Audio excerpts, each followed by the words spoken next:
Now let's look at some more examples finding exact trig values of any angle, working with degrees.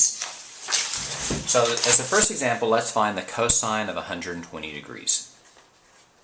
So the first step is let's draw 120 degrees. So this is 360, 180, 90, so it's a little past 90. So that's 120 degrees. First step. Draw 120 degrees. Second step, find the reference angle.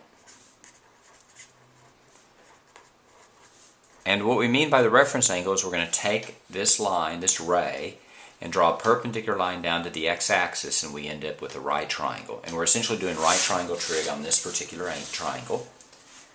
If this is 120, this is 180,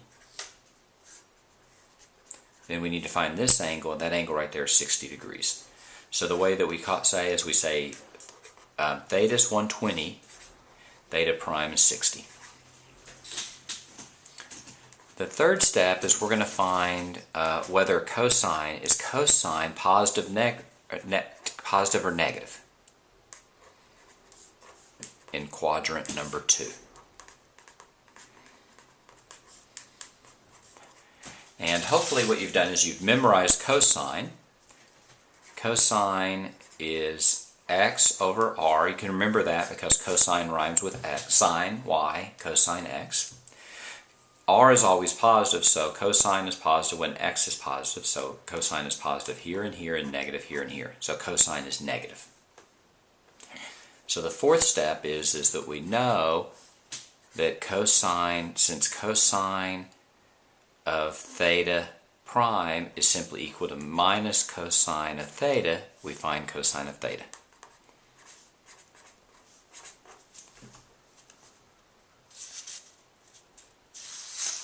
And the way that we do that is we draw out the triangle. This is 60. We know this is 30. It's a special right triangle. It's 1, 2, root 3. The smallest side is across from the 30, so that's 1. The longest side is the hypotenuse, that's 2, and this is root 3. Since we're doing cosine, cosine is x over r, so it's root 3 over 2. So we know the cosine of 60 is equal to root 3 over 2. Since the cosine of 60 is root 3 over 2, then we know cosine of 120 is negative that. Minus root 3 over 2. I'm going to put a red box around that, and then we're done. So let's think about the steps just for a second. First we draw in 120. Then we draw in the reference triangle and find the reference angle. So we know that theta in this case is 120 and theta prime is 60.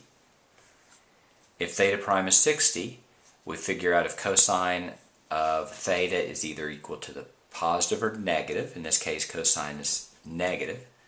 So we simply find cosine of 60 and we stick a negative in front of it, and then we're done. Let's do one more problem, and let's do cosecant of 330 degrees. Now I stop right there. I never do cosecant. What I'm going to do instead is I'm going to find 1 over, cosecant is the reciprocal, let's see, cosecant is the reciprocal of sine. So I'm going to find sine of 330 and then put 1 over that. Well, I'm going to put that in the denominator. So let's draw 330.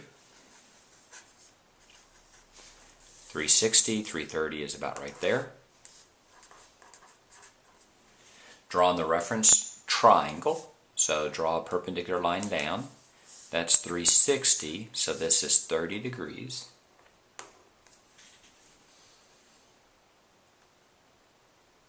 I have to determine if sine is positive or negative in that quadrant. Sine is y over r. Sine is positive here and negative here and here.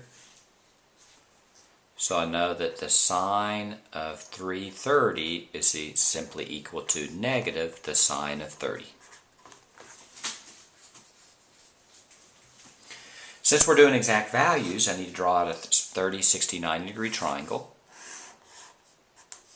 This is 30, then that's 1, 2, and that's root 3.